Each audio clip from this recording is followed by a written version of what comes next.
बिस्मिल्लाहिर्रहमानिर्रहीम। आज का हमारा टॉपिक है जी सेल साइकिल। आज हम सेल साइकिल को पढ़ने जा रहे हैं और मैंने ये कोशिश की है कि आपके लिए पूरा सेल साइकिल को एक ही पेज के ऊपर इकट्ठा कर दिया है और इंशाल्लाह हमारा मकसद ये है कि आप लोगों का एक तो कंसेप्ट क्लियर किया जाए और सेकंड आपको सेल साइकिल या जो भी टॉपिक आपको पढ़ाएंगे उसको याद रखने का तरीका भी साथ बताया जाए।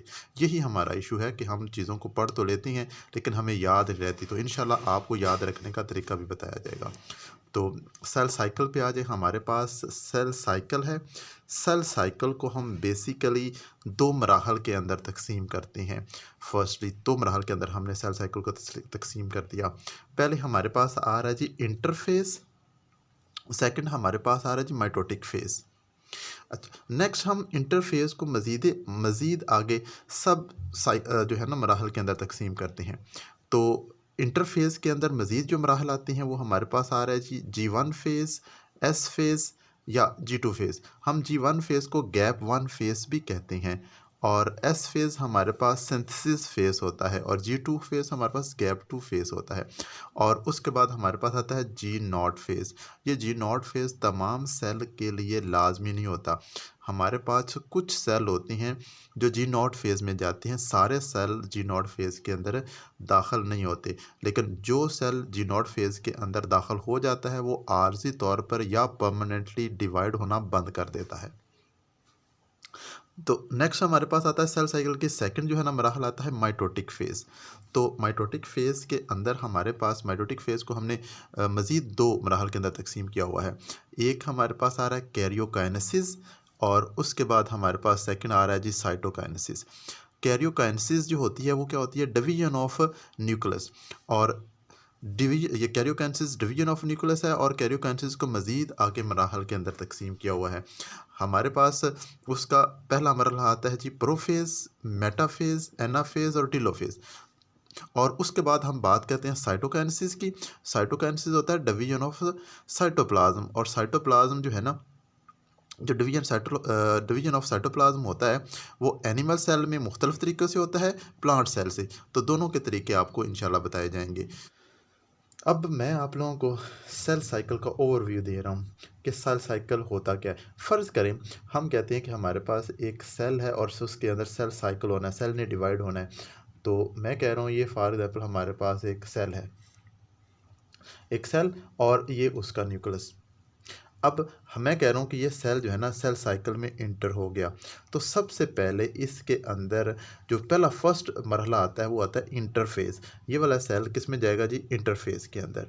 तो इंटरफेस में ये सेल दाखिल होगा और इंटरफेस में दाखिल होने के बाद सेल के तमाम कंटेंट डबल हो जाएंगे और उसके अलावा सेल का साइटोप्लाज्म भी डबल हो जाएगा।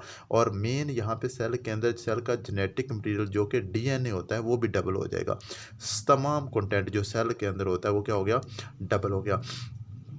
और आखिर में क्या होता है? सेल का साइज़ भी बढ़ जाता है। ये हमारे पास एक सेल, उसका साइज़ भी बड़ा हो गया इस तरह करके। ये हमारे पास एक सेल और अब ये वाला सेल जो है ना इसका इंटरफेस कंप्लीट हो गया। यहाँ से लेके यहाँ तक ये सेल का इंटरफेस हो चुका है। सेल का तमाम कंटेंट डबल हो चुका है, सेल का जेनेटिक मटेरियल डबल हो चुका है, सेल का जो है ना साइटोप्लाज्म वो मिकदार में बढ़ चुका है और सेल का साइज़ बढ़ चुका है। और इसके बाद ये वाला सेल जो जाएगा आगे माइटोटिक फेज़ के अंदर। इसके बाद यहाँ से इसका जो है ना माइटोटिक फेज़ स्टार्ट होगी। और माइटोटिक फेज़ को क्योंकि हमने दो मराहल के अंदर मज़ीद तकसीम किया हुआ है, एक हमारे पास ये सेल के अंदर कैरियोकाइनेसिस होगी और सेकंड इसके अंदर साइटोकाइनेसिस होगी। अब इस सेल के अंदर जो कैरियोकाइनेसिस होगी, कैरियोकाइनेसिस में क्या होता है कि सेल का न्यूक्लियस डिवाइड होता है। यहाँ पे हमारे पास सेल में एक न्यूक्लियस है, लेकिन जब कैरियोकाइनेसिस हो चुकी होगी तो सेल का न्यूक्लियस डिवाइड हो चुका होगा। तो मैं कह रहा हूँ सेल जो है ना इसके अंदर कैरियोकाइनेसिस होगी। मेरे पास एक सेल था और इसके अंदर कैरियोकाइनेसिस हो गई। यहाँ पे सेल के पास एक न्यूक्लियस, यहाँ पे सेल के पास दो न्यूक्लियस बन चुकी हैं क्योंकि सेल के अंदर कैरियोकाइनेसिस हो चुकी है। और नेक्स्ट जो है ना सेल के अंदर होनी है साइटोकाइनेसिस। साइटोकाइनेसिस में सेल के पास जितना साइटोप्लाज्म है उसने दो हिस्सों में डिवाइड होना है और अब यहाँ पे प्लांट और एनिमल सेल के अंदर मुख्तलिफ तरीका होता है डिवीजन का। जब हम बात करते हैं एनिमल सेल की, तो एनिमल सेल में ये जो मेम्ब्रेन है ये अंदर की तरफ दबती है। ये देखें जी, मैं आपको बना के दिखाता हूँ।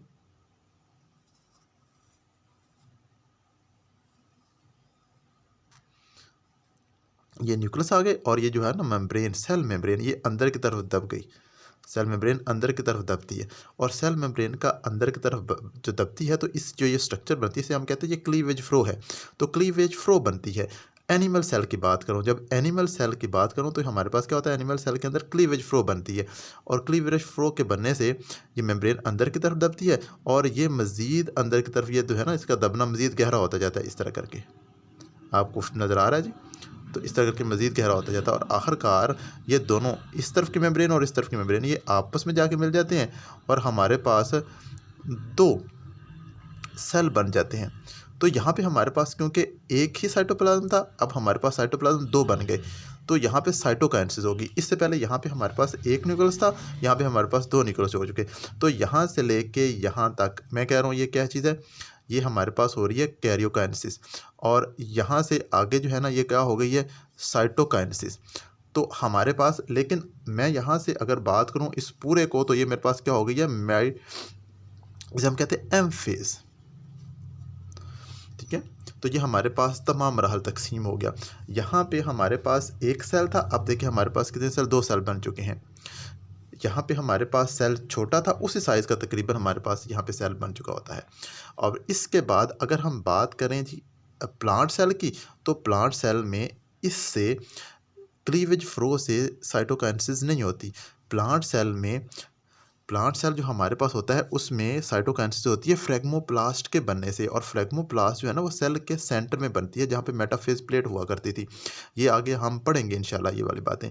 मैं कहता हूँ फॉर एग्जांपल ये मेरे पास एक प्लांट सेल है, फ़र्ज़ कर लें ये मेरे पास एक प्लांट सेल है और इसके अंदर क्योंकि ये वाला सेल जो है ना डिवाइड हो रहा है, तो ये सेल इंटरफेस से गुजरा है, नेक्स्ट इसमें से कैरियोकाइनेसिस हो चुकी है और नेक्स्ट अब इसमें साइटोकाइनेसिस होनी है। साइटोकाइनेसिस क्लीवेज यहाँ पे होता है गोल्जी अपरेटस। गोल्जी अपरेटस ये क्या चीज़ है, गोल्जी अपरेटस। गोल्जी अपरेटस से गोल्जी वेजिकल निकलते हैं, यहाँ वाला गोल्जी वेजिकल निकलते हैं और गोल्जी वेजिकल आपस में जम होके एक प्लेट बनाते हैं, उसे हम फ्रेगमोप्लास्ट कहते हैं। प्लेट कहते हैं या उसे हम डिस्क कहते हैं।